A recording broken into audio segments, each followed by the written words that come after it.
ಆಷಾಢ ಅಮಾವಾಸ್ಯೆ ಅಥವಾ ಮಣ್ಣೆತ್ತಿನ ಅಮಾವಾಸ್ಯೆ ಸಂಪೂರ್ಣ ಮಾಹಿತಿಗಾಗಿ ಈ ವಿಡಿಯೋವನ್ನ ಕೊನೆವರೆಗೂ ನೋಡಿ. ನಮಸ್ಕಾರ. ಆಷಾಢ ಮಾಸದಲ್ಲಿ ಬರುವ ಅಮಾವಾಸ್ಯೆಯನ್ನು ಆಷಾಢ ಅಮಾವಾಸ್ಯೆ ಅಥವಾ ಮಣ್ಣೆತ್ತಿನ ಅಮಾವಾಸ್ಯೆ ಎಂದು ಕರೆಯುತ್ತಾರೆ. ಈ ದಿನವನ್ನು ಪಿತೃಗಳ ಆಶೀರ್ವಾದ ಪಡೆಯಲು, ನಕಾರಾತ್ಮಕ ಶಕ್ತಿಗಳನ್ನು ದೂರ ಮಾಡಲು ಹಾಗೂ ಮನೆ ಮತ್ತು ಕುಟುಂಬದ ಸುಖ ಸಮೃದ್ಧಿಗಾಗಿ ಅತ್ಯಂತ ಮಹತ್ವದ ದಿನವೆಂದು ಪರಿಗಣಿಸಲಾಗುತ್ತದೆ. ಹಾಗಾದರೆ ಈ ಅಮಾವಾಸ್ಯೆಯನ್ನು ಮಣ್ಣೆತ್ತಿನ ಅಮಾವಾಸ್ಯೆ ಎಂದು ಯಾಕೆ ಕರೆಯುತ್ತಾರೆ ಗೊತ್ತಾ? ಹಿಂದಿನ ಕಾಲದಲ್ಲಿ ರೈತರು ಈ ದಿನ ಭೂಮಾತೆಯನ್ನು ಪೂಜಿಸಿ ಮಣ್ಣಿಗೆ ಗೌರವ ಸಲ್ಲಿಸುತ್ತಿದ್ದರು. ಕೃಷಿಯೇ ಜೀವನಾಧಾರವಾಗಿದ್ದ ಕಾರಣ ಉತ್ತಮ ಬೆಳೆ ಮತ್ತು ಸಮೃದ್ಧಿ ದೊರೆಯಲೆಂದು ಭೂಮಾತೆಯ ಆಶೀರ್ವಾದವನ್ನು ಬೇಡುತ್ತಿದ್ದರು. ಮಣ್ಣು ಎಂದರೆ ಭೂಮಿ ಮತ್ತು ಎತ್ತುವುದು ಎಂದರೆ ಗೌರವದಿಂದ ಪೂಜಿಸುವುದು ಎಂಬ ಅರ್ಥ. ಅದಕ್ಕಾಗಿಯೇ ಈ ದಿನವನ್ನು ಮಣ್ಣೆತ್ತಿನ ಅಮಾವಾಸ್ಯೆ ಎಂದು ಕರೆಯಲಾಗುತ್ತದೆ.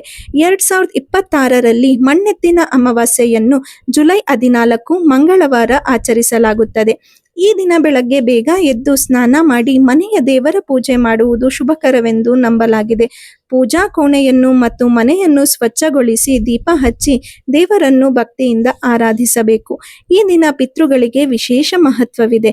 ಆದ್ದರಿಂದ ತಮ್ಮ ಪೂರ್ವಜರನ್ನು ಸ್ಮರಿಸಿ ತರ್ಪಣ ಅಥವಾ ಶ್ರಾದ್ದ ಕಾರ್ಯಗಳನ್ನು ಮಾಡುವುದರಿಂದ ಅವರ ಆಶೀರ್ವಾದ ದೊರೆಯುತ್ತದೆ ಎಂದು ಹೇಳಲಾಗುತ್ತದೆ. ಮನೆಯ ಮುಖ್ಯ ಬಾಗಿಲ ಬಳಿ ಎಳ್ಳೆಣ್ಣೆ ಅಥವಾ ತುಪ್ಪದ ದೀಪ ಹಚ್ಚುವುದರಿಂದ ಮನೆಯಲ್ಲಿರುವ ನಕಾರಾತ್ಮಕ ಶಕ್ತಿಗಳು ದೂರವಾಗಿ ಸಕಾರಾತ್ಮಕ ಶಕ್ತಿ ಹೆಚ್ಚುತ್ತದೆ ಎಂಬ ನಂಬಿಕೆ ಇದೆ. ಹಾಗೆಯೇ ತುಳಸಿ ಗಿಡ ಮತ್ತು ಇತರ ಗಿಡಗಳಿಗೆ ನೀರು ಹಾಕುವುದು, ಪಕ್ಷಿಗಳಿಗೆ ಧಾನ್ಯ ಹಾಕುವುದು ಹಾಗೂ ಗೋವುಗಳಿಗೆ ಆಹಾರ ನೀಡುವುದು ಪುಣ್ಯದ ಕಾರ್ಯವೆಂದು ಪರಿಗಣಿಸಲಾಗುತ್ತದೆ. ಈ ದಿನ ಬಡವರಿಗೆ ಅನ್ನ, ಬಟ್ಟೆ ಅಥವಾ ಅಗತ್ಯ ವಸ್ತುಗಳನ್ನು ದಾನ ಮಾಡುವುದರಿಂದ ಪಿತೃಗಳ ಆಶೀರ್ವಾದ ಮತ್ತು ಪುಣ್ಯ ಫಲ ದೊರೆಯುತ್ತದೆ ಎಂದು ಹೇಳಲಾಗಿದೆ. ಅನೇಕರು ಈ ದಿನ ಮನೆಯ ನೆಲವನ್ನು ಉಪ್ಪು ಹಾಕಿದ ನೀರಿನಿಂದ ಒರೆಸುತ್ತಾರೆ.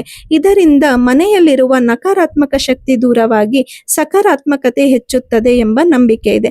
ಇತ್ತೀಚಿನ ದಿನಗಳಲ್ಲಿ ಹಲವರು ಈ ದಿನ ತಮ್ಮ ಕನಸುಗಳು, ಗುರಿಗಳು ಮತ್ತು ಆಸೆಗಳನ್ನು ಒಂದು ಬಿಳಿ ಕಾಗದದಲ್ಲಿ ಬರೆದು ದೇವರ ಮುಂದೆ ಪ್ರಾರ್ಥನೆ ಮಾಡುತ್ತಾರೆ.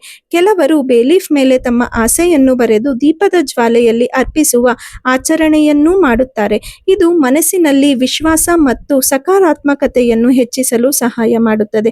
ಇನ್ನು ಈ ದಿನ ಮಾಡಬಾರದ ಕೆಲವು ವಿಷಯಗಳೂ ಇವೆ. ಈ ದಿನ ಜಗಳ, ಕೋಪ ಅಥವಾ ಯಾರನ್ನಾದರೂ ನೋಯಿಸುವ ಮಾತುಗಳನ್ನು ಸಾಧ್ಯವಾದಷ್ಟು ತಪ್ಪಿಸಬೇಕು. ಮಾಂಸಾಹಾರ ಮತ್ತು ಮದ್ಯಪಾನದಿಂದ ದೂರವಿರುವುದು ಉತ್ತಮವೆಂದು ಪರಿಗಣಿಸಲಾಗುತ್ತದೆ.